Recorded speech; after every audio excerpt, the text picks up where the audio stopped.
Welcome to this Apploye tutorial on how to create tasks and assign them to employees. Let's get started.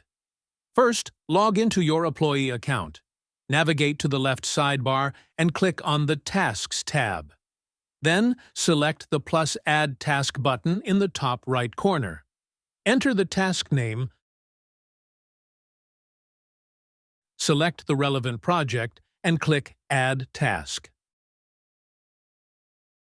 Please note that in Apploye, tasks are always organized under a project. To assign the task, simply click on Assignees and select the appropriate employee. Thank you for watching.